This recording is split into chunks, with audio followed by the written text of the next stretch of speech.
Hi, this is Dr. Mitchell Yass, welcoming you to the third episode of my podcast, the End Your Pain, Live Again Show. The name of this episode is No Pain, No Gain. Are you effing kidding me? The science of strength training.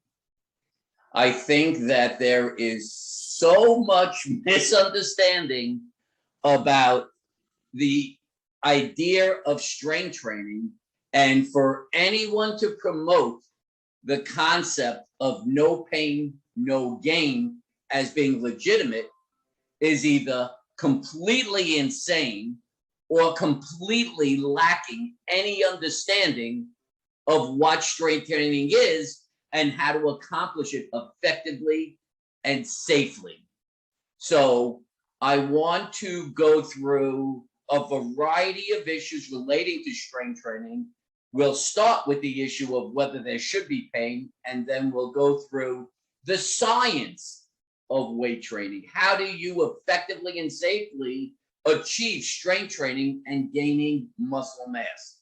Before I go any further, I just want to point out that if you listen to my podcast, go to my website, my YouTube channel, Dr. Mitchell Yass, and you see the value in the information and you're wondering whether this information can benefit you and you want to contact me, you can by email at drmitch@mitchellyass.com. It'll be in the description of the podcast, drmitch@mitchellyass.com. If you're having pain or dysfunction, and you're coming to the realization that the Yass Method is the only real path to getting the proper diagnosis and treatment for your pain and dysfunction, you could go to my website, www.livewithoutpains.com. It's plural, www.livewithoutpains.com. Again, it'll be in the description of the podcast. And you can schedule a Yass Method Zoom session at a time and date that is comfortable for you. It is important to understand that to get the Yass Method, you don't have to find your way to Jacksonville, Florida, where I live. I have been performing the Yass Method for diagnosing and treating pain for years, virtually through Skype, before there even was Zoom, and before this whole promotion of telehealth in the last year.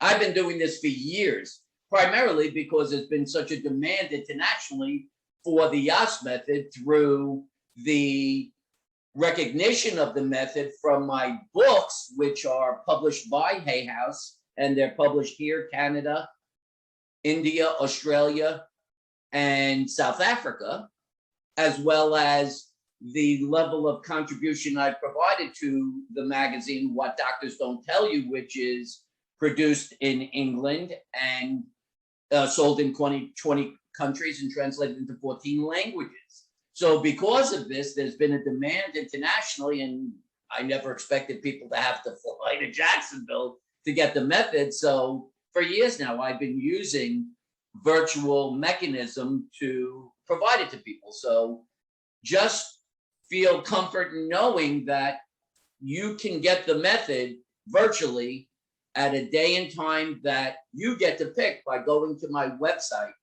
www.livewithoutpains.com. Again, the email address and the website will be in the description of the podcast. So without any further ado, let's get to the idea of no pain, no gain. You gotta be effing kidding me. So the idea of pain, what is it? Why do we get it? Well, pain is an indication of a tissue in distress.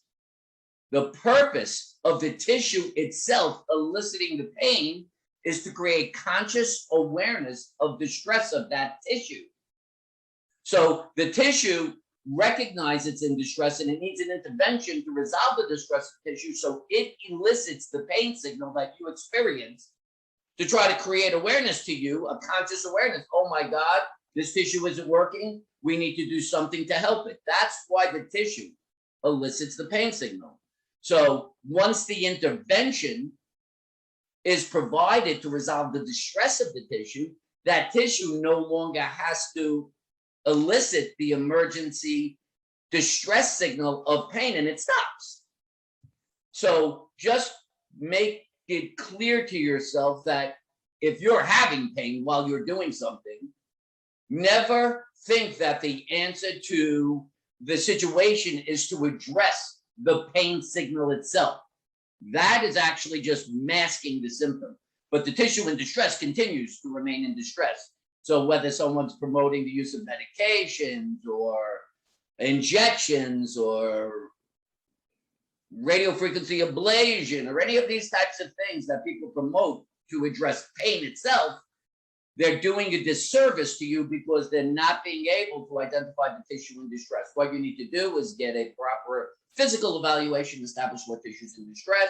Over the 28 years I've been doing what I do, the Yass Method, I have shown that in more than 98% of cases, the cause of pain is muscular, and therefore it can be resolved through targeted progressive resistance exercise, which is at the core of the Yass Method.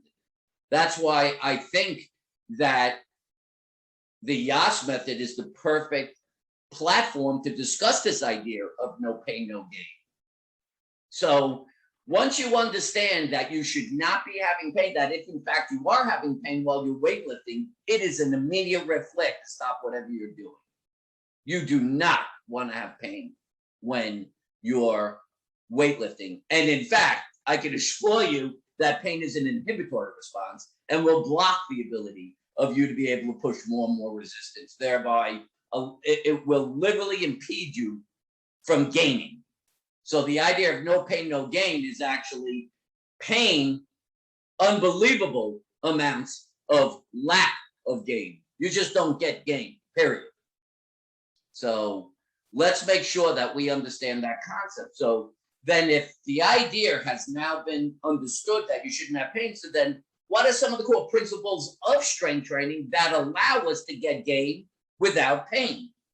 So let's talk about some of the primary aspects of strength training that you want to understand. So what is strength training? Strength training is an attempt to cause muscle to get stronger and grow by causing it to adapt to greater and greater resistances. This is the probably most pivotal issue that must be understood. What causes muscle to get stronger? Is it how often you do it, the frequency of the strength training? No.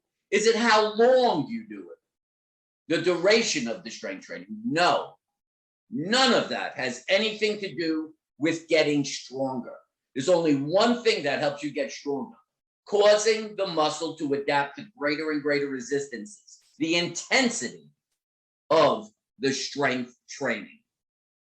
I want it to be clearly understood. It is irrefutable. I don't care what anyone tells you. It doesn't matter how often you strength train. It doesn't matter how much you strength train. The only thing that matters is the intensity of the resistance that the muscle is trying to work against. So intensity is the only thing that will achieve gain without pain. All right? So that is the basis of strength training. Strength training and trying to get stronger and growing muscle is the attempt to cause muscle to adapt to greater and greater resistances, thereby causing the muscle to develop more muscle mass, get stronger, and achieve whatever goal you're looking for. So how do we achieve this goal? Well, the goal is achieved of growing muscle and causing it to adapt to greater and greater resistance by the use of something called progressive resistance. Progressive resistance works in the sense that, let's say that you're trying to use a certain resistance. And let's say that you've decided that you want to do 10 repetitions for a set. So you do the 10 repetitions and you use a resistance. People constantly ask me when they're doing an exercise, well, what's the right resistance? What's the right resistance band I should use? The answer is within something called the perceived exertion level. And what that represents is that you're going to use a certain resistance. Then we're going to try to ask you a question about the perceived exertion. How hard was it to accomplish the goal? So like I said, we're going to do 10 repetitions. So at the end of the 10 repetitions, I'm going to say, how hard was it in the scale from 0 to 10? 0 being it was completely easy, 0 feeling like you were going to tear a muscle. 8 feels like if I said, could you do an 11th or 12th rep, you would have said yes, but it would be pretty hard. 5 would be like if I said, could you have done a 15th or 16th repetition, you would have said yes. So we have 0 feels like nothing. 10 feels like you're going to tear a muscle. 8 feels like if I asked you to do an 11th or 12th repetition, you would say yes, but it would be hard. 5 would feel like if I said, could you do 15 or 16, you would say yes. So if we're to do strength training and we're going to be using resistance, we want to use a resistance that falls within the exertion level of 8 to 5. So the way we use progressive resistance is quite simply, we do 10 repetitions. We try to start by finding a resistance where if you did the 10 repetitions and I said, could you do an 11th to 12th? You'd say yes, but it would be hard. You just used a resistance that has a perceived exertion of 8. That's perfect. So that's the resistance you're going to work with. You're going to stay with that resistance. Now, if it's a weight, that's easy. Stay with the weight. If it's a resistance band, then you got to put a mark on the resistance band. Depending on how you're attaching it, if you're sitting, whatever, you have to be a certain distance away from the door if that's where you're supporting the band from. And so we want to make sure that everything is exact in that resistance level.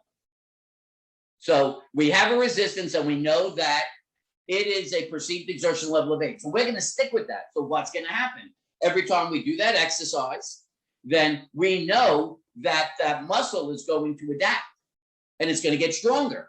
And you're actually going to grow muscle mass. So at some point, that exertion level, which was 8 at one point, is now going to become an exertion level of 5. Remember, 5. Can you do 15 or 16? If I asked you to, you say yes. Once that resistance level comes down to a perceived exertion level of 5, that tells you that your muscle has grown. You've gotten stronger. Now you've got to cause the muscle to adapt to a greater resistance. So you're either going to increase the amount of weight, you're going to either shorten up the band, you're either going to make the loop smaller if you're using a loop to create resistance, but somehow you're going to increase the amount of force that the muscle has to adapt to. And what are you going to do? You're going to bring that exertion level back up to an exertion level of 8. Now we're going to stay with that resistance level. You're going to stay with that resistance level until it goes down to what? An exertion level of 5. It went from I did 10 and I could have done 11, 12, but it was going to be hard, down to I think I could have done 15 or 16. Your muscle adapted. It got stronger, right? So now we have to increase the resistance again. You progress that resistance, either increase the amount of resistance you're using, the weights, the dumbbells, whatever, or the amount of resistance relating to a resistance band. You're going to bring it back up to an exertion level of 8. You stay with that level of resistance until the exertion level goes down to 5 again. And this is how you progress it. This is at the core of progressive resistance exercise.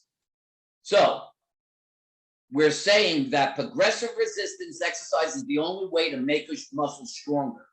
So that is at the core. So now we have to look at different aspects of it. So we've said that for the average person, I think 10 repetitions is the right level of repetition, because I think that that is not going to cause the person, you may be new to this, and we want to make sure that you have very good form. So if you go too low on your repetition count, you may use too much heavier weight initially to where you potentially constrain. So that's why we want to stay with a repetition level of 10. Okay, so you're going to do 10 repetitions. So now you're going to do a set. So the question then becomes, well, you're going to take a rest after, right? The set until you do your next set. Typically, I ask people to do 3 sets with each exercise. So how long do you have to wait in between each exercise? The answer is at least a minute. The reason being that lactic acid is growing during the process of strength training. It's a byproduct of muscular contraction. And so while you're performing the exercise, the microcirculation in the muscle is compressed. It cannot allow blood to come in and get rid of the lactic acid. It can only come in after you stop and the muscle has a chance to rest. So once you rest, blood will come into the muscle and get rid of the lactic acid. As I said, lactic acid impedes the ability of the muscle to contract. So after a minute, all the muscle mass should have been removed, And now you have all your muscle mass available to do the next set. So you have a maximal amount of muscle mass pushing the maximal amount of resistance that you're trying to push. If you do not wait, or you're doing something that is promoted like interval training, a ridiculous concept of growing strength, because you only wait 20 to 30 seconds in between each exercise, that simply goes against the principles, the scientific principles of strength training. Then you're not going to get rid of all your lactic acid. You might only have 30, 40, or 50% of your muscle mass available because there's still lactic acid in the muscle impeding the muscle's ability to contract. So you're not going to be able to get the maximal benefit of what you're trying to do. Strength training, get stronger. So if you're going to do strength training properly, the science of strength training says wait at least 1 minute in between your sets. Okay? So we know you're going to do 3 sets. We know how to get the proper resistance. Now we know how long to wait in between our sets. And this is for each exercise you're going to do. So now we have this little setup, and we're going to do a variety of strength training exercises, depending on, are you trying to do full body? Are you trying to focus on resolving an issue associated with pain? These are all issues as to how many exercises you're going to do. But certainly, depending on the muscle, you better know what the appropriate exercise is and what's the most effective means. What is the best exercise to strengthen that muscle? And that can get a little complicated. Again, there's a science to that. And certainly, I would recommend you, if you have questions, if you wanted to do a session or two with using the Yass method just on understanding how to use the appropriate exercise to the muscles that you're trying to strengthen, I would highly recommend that. Again, you could contact me at my email address or through my website to do that, to schedule a Zoom session. But once we get to the right exercises for each body part, we know we're going to do 3 sets. We know how to progress the resistance. We know how long to wait in between each set. So you kind of have your little setup for your routine. The question then becomes, how often should you work out? And if you go to things like physical therapy, or maybe there's some personal trainers out there or other people in the fitness industry trying to promote this idea that you should work out 6 days a week or 7 days a week, that's simply, again, not scientifically sound. And the reason for that is because remember what you're doing. You're strength training, right? So you're causing a muscle to adapt to a greater resistance than it's used to, right? Remember, that's what you're trying to do. What's going to happen to the muscle when it tries to adapt? It's actually going to create micro tears in the muscle. So you're not growing muscle while you're performing the exercise. You're actually breaking the muscle down. The way the body heals those micro tears in your muscle is by creating an inflammatory. This is a real inflammatory response. And that inflammatory response lasts the next 24 to 48 hours after the bout of exercise. That's why people have that secondary soreness that's associated with strength training, not lactic acid, not a burn that goes associated with doing the exercise. The second day soreness that's associated with that is actually the inflammatory response occurring in the body's attempt to react to the fact you created microtears in the muscle. So if you knew that an inflammatory response was going on, you would know that if you attempted to cause that muscle to adapt during that period of time, you'd have a high probability of straining the muscle. So anyone telling you that you should work a muscle, first off, more than 3 days a week doesn't understand the science of strength training. And if you're telling you to do it every day or 6 days a week, they really don't understand the science of strength training. No muscle should be worked more than 3 days a week with at least a day in between each power. Okay? So we'll understand which exercises to do. We'll understand how to do them correctly. We understand that we're going to do 3 sets. We're going to do progressive resistance strength training to cause the muscle to adapt. We understand how much time in between each set should be utilized. And we know how often during the course of a week to strengthen that muscle. That is the science of strength training. This is all physics-based, physiologically based. In terms of the actual technical aspects of how to perform the exercise, that is kinematics and kinetics. That's understanding how to create force, how the joints, the bones in a joint that make up a joint move to create the force. It's all pure science. That's what the Yass method is based on. So if this makes sense to you, maybe you're older I mean, God bless, the population is growing older, and people are more concerned about maintaining functionality as they're getting older, because hopefully people are recognizing that aging and infirmity are not synonymous. You could age plenty and be fully functional, but to sustain that, you're going to have to strength train. So if that's you and you're concerned about going to a gym, or you really want to go to someone who has a greater scientific understanding than the local personal trainer, then this is the method for you. You can clearly hear, based on what I'm telling you, this is all ingrained in science. Nothing I do has anything other than a completely core scientific understanding at the pinning of it. So whether you're in pain and you're afraid to go because you're afraid they're going to hurt you, whether you're older and you're afraid that they're going to give you something that might hurt you. I mean, ultimately, if you need strength training for some reason, whether you want to lose weight, you got to go to somebody who understands how to strengthen for any level of functionality at any age, under whatever systemic circumstances. Maybe you have a heart issue, maybe you have diabetes, any of that stuff. You want to go to somebody who has an understanding, and that's where the Yass Method comes in.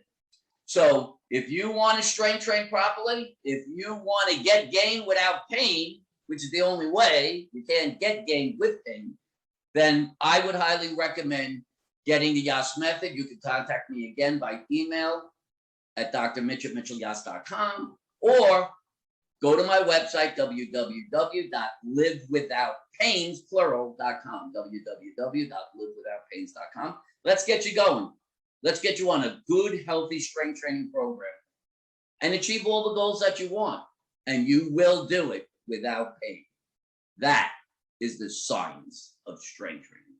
For now, this is Dr. Mitchell Yass wishing you a pain-free, fully functional life. Bye-bye for now.